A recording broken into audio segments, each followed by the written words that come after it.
Hey everyone, Mr. Voikin here. We're on Unit 10, Lesson 3, and in the previous two lessons we were looking at systems of linear equations. We were graphing them and then extracting information from the lines that were on the graph, mainly focusing on the intersection point of those two lines. So now we're going to be solving this algebraically using a system called substitution. So let's take a look at class example 1, and I have this equation right here which is x plus 4y equals 17. So if I take x plus 4y equals 17, I can't solve x without knowing y, and I can't solve y without knowing x. So in this standalone equation right here, it basically has infinite solutions, so there's not much I can do with it. Okay, but we can take it and substitute it into the other equation, that we have right here. So what I'm going to do, I'm going to go back to the first equation and rewrite it in the form of x equals something. Okay, so what am I going to do? I want to isolate the x on one side. So I'm going to minus 4y from both sides. And I now have x equals 17 minus 4y. Now, because I'm telling you that x is equal to 17 minus 4y, they are the same thing. So basically what I can do is take that x right there and essentially take this thing and shove it into the x. So just substitute, like the name says, that x with that reworked equation right there. So this is going to become 2 times x. Well, what is x? It's 17 minus 4y. Minus y equals 7. So now I'm just going to expand the 2 with whatever's in the bracket here. 2 times 17 is 34, and 2 times negative 4y becomes negative 8y, and I still have a minus y equals 7. I'm going to now isolate, or combine like terms and sort of isolate the y on one side and all the numbers on the other side. So I'm going to have negative 9y right here, and if I minus 34 from both sides, I'm going to get equals negative 27. Divide by negative 9, divide by negative 9, and we end up with y equals 3. Okay, so now that I've solved this equation using substitution and I've figured out that y equals 3, I'm going to have to also solve for x. So how do I do that? Well, now that I know that the y equals 3, I can just go back into my equation, which was x plus 4y equals 17, and now I'm going to substitute the y with a 3. So it becomes x plus 4 times, well, what is y? It's 3, equals 17. X plus 12 equals 17. I'm going to subtract 12 from both sides, and I get x equals 5. So now I know that y equals 3 and x equals 5. And what do you want to do next? Well, we want to verify that. Okay, resize. Okay, and I think they're asking us to do that right down here. So verify that the solution works in both equations.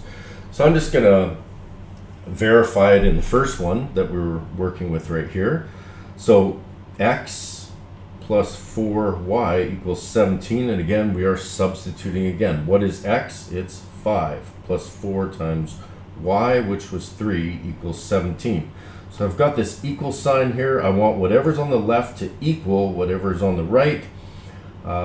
5 plus 4 times 3, which is 12. Does that equal 17? Well, 17 is equal to 17, and it has been verified on this first equation.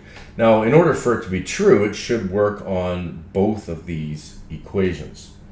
Okay, so I should be able to now do the same thing for the second equation.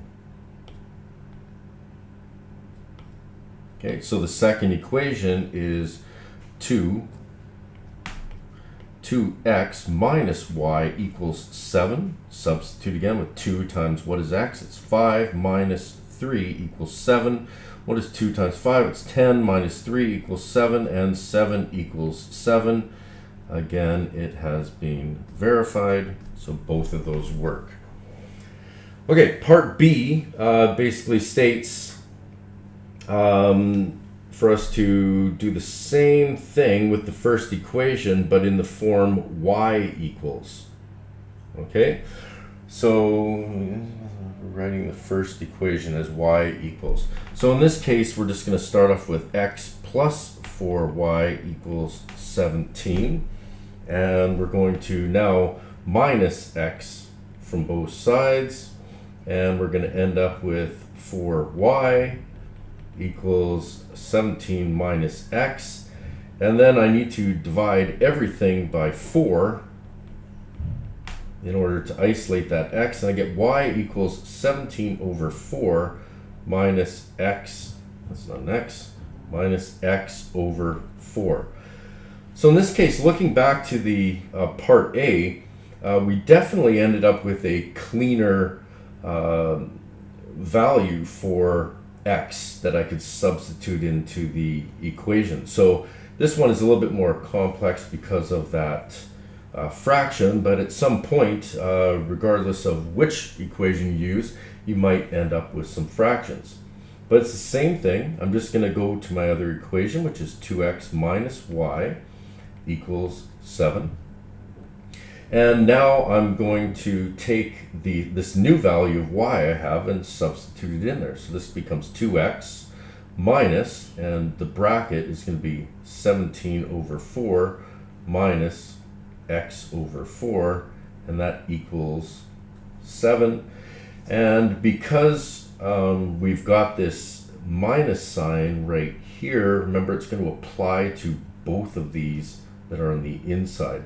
So if I was to rewrite this without the brackets, it's going to be 2x minus 17 over 4 plus x over 4 equals 7. Okay, now what do we do with this this 4 that's on the bottom? It makes things a little messy. We want to get rid of it. So what are we going to do? We're going to multiply everything by 4. Okay, so multiplying everything by 4, I get 4 times 2x, which is 8x. And 4 times 17 divided by 4 just gives us 17. And 4 times x divided by 4 just gives us x.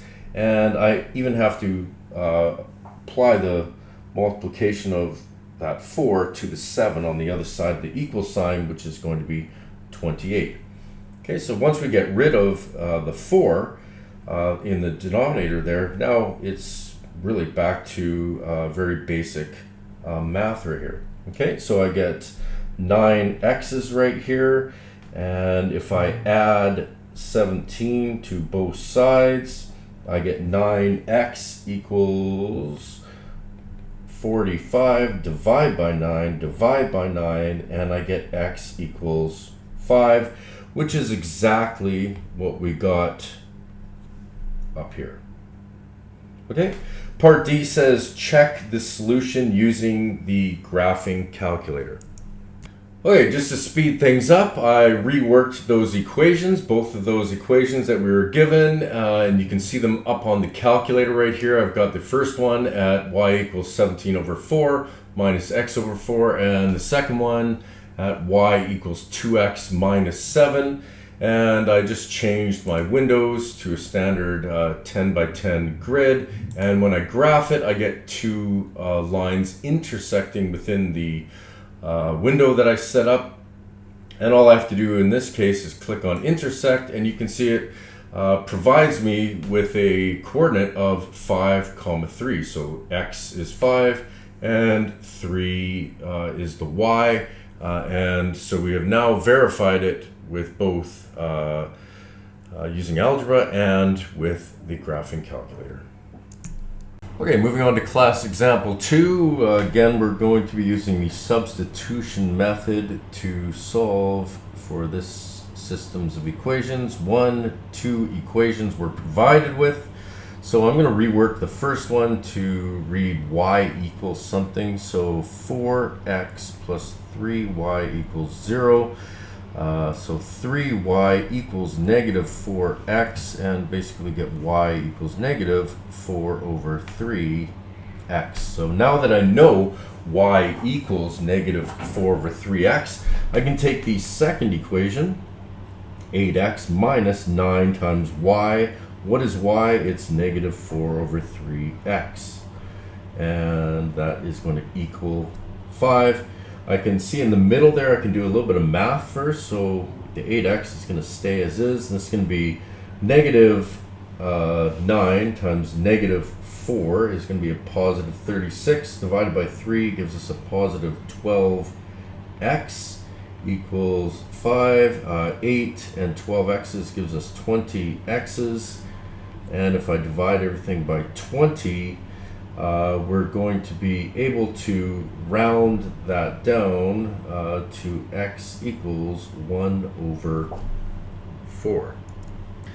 Okay, now that we know x is equal to 1 over 4, I just need to take that and substitute it back in to do my verification. So we want to verify by taking an equation like 4. Actually, right now, we're not verifying. We're going to be solving for y. So we've already solved for x. We're going to now solve for y by substituting that x value back into there. So we're going to go 4 times x. And what is x? It's 1 over 4. And that's going to be plus 3y equals 0. And 4 times 1 over 4 just becomes 1. Plus 3y equals 0. And if I move the 1 over to the other side, I get 3y equals negative 1. And when I isolate the y, I've got y equals negative 1 over 3. Now we can verify. Let's do it over here. Start in this section. So again, I'm going to use that first equation. So it's going to be 4 times x. What is x? It's 1 over 4 plus 3 times y, and what is y? It's negative 1 over 3, and that is going to equal 0. So basically, whatever's on the left of this equal sign needs to equal 0. So 4 times 1 over 4 becomes 1, and 3 times negative 1 is negative 3. Negative 3 divided by 3 is negative 1, and does 1 minus 1 equal 0? Yes, it does. We have now verified this. And next, if we got time, we would check this using the calculator. Okay, so again, I have reworked both of those equations into the slope y-intercept form so I could input it into the calculator that you see up on your screen. And I set my windows up again. When I graphed it, the intersection is in the window, and when I intersect, we are getting some decimal values, so we're getting x at 0.25, but that's a very common decimal value, and you should know that that converts to a 1 over 4. So that has been verified right here. And the y value is a negative 0.3333. And again, that should be able to be you should recognize that 0.3333 and its negative value is 1 over 3. So that has been verified as well. In class, I showed you how to take those values right there and convert it into a fraction using the TI-84. I'm not actually sure how to do it on this calculator, but I'm going to try it. So if I close this out and I just go X, enter, no, it doesn't work. Okay, so you can go in there and take those decimal values and convert it into a fraction using the functions of the calculator. Or, like I said, you should be able to recognize simple fractions like 1/2, 1/4, 1/3, 2/3, 3/4, etc. Okay, there we go. Okay, so here we are again on class example 3, and we're using substitution again with these two equations that we're provided with right here and here. So the only difference here is that everything's just a little bit more complex, and we have to do a little bit of work before, or a little bit more work to sort of isolate one of those variables. But I can see that the b right here is all alone, so it's probably worthwhile for me just to isolate the b. It makes most sense. Okay, so I'm going to take the original equation right here, which is 5 times 2a minus 3 plus that b equals 5. So first of all, 5 times 2a is going to give us 10a, and 5 times negative 3 is negative 15, plus b equals 5. And I'm going to move the 15 to the other side by adding 15 to both sides. So I'm going to end up with a 10a plus b equals 20. And I'm going to subtract 10a from both sides to isolate the b. And I'm going to end up with b equals 20 minus 10a. So now that I have a value for b, I can substitute it into the other equation. So we've got 6 times a minus 2 times, well, what is b? B is going to be 2 times 20 minus 10a, and there's also a minus 4 inside there, and that's going to equal 20. So we can do a little bit of combining of like terms inside the brackets. So we're going to end up with 6a minus 2 times 20 minus 4 is going to give us a 16 minus 10a. That's going to equal 20.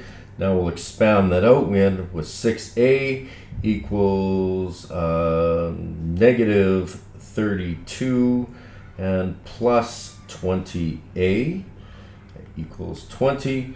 And if I combine the a's on the one side, I'm going to have 26a. And if I add 32 to both sides, I'm going to eliminate the 32 on the left, or the negative 32, and end up with a 52 on the other side, and divide by 26 on both of these to isolate the a, and we have a equals 2. Okay, just a little bit more complex calculations, but really the process is the same. You just need to be strong with your algebra. Okay, so now that we know a equals 2, what do we need to do? Well, we need to solve for b. So I can take any one of these equations and resubstitute everything in there. So if I go right, I could actually go to this one right here that already worked before and use that. The only problem is if you made a mistake, you're just going to compound your mistake. And sometimes using the original equation that you're provided with is a safer method. But I'm just going to go with this one down here, which is b equals 20 minus 10 times a, which is 2. Oops. And I get b equals 20 minus 20, and so I'm getting b equals 0. Okay, so now that we have figured out that a is 2 and b is 0, we can verify algebraically here in part b that it satisfies both solutions. So I'm just going to rewrite this equation. 5 times 2 times a. What is a? It's 2. Minus 3 plus b, which is 0, equals 5. So on the inside, I should have 5 times 4 minus 3 equals 5, because the 0 I can get rid of. And I've got 5 times 1 equals 5, and I've got 5 equals 5. It is verified right there. Now definitely you should be able to see that that was working out probably in the second step there, and not always necessary to go all the way through if you can see that it can be verified. Now, if I do it for the second one, I get 6 times A, which is 2, minus 2 times B, which is 0, minus 4, and that equals 20. This 6 times 2 is 12, and I'm going to have to basically do what's inside the brackets here first, which is 0 minus 4, which is negative 4. That equals 20. So now I end up with 12 equals, well, negative 2 times negative 4 is going to be a positive 8. And does that equal 20? Yes, 12 plus 8 is 20, and 20 equals 20. So everything is verified. Okay, so that's class example 3 done and verified. There's some an enrichment section right here that we can go over in class. And other than that, we're moving on to the assignment on page 629 and goes all the way through to the answers here on page 632. All right, we'll see you in class.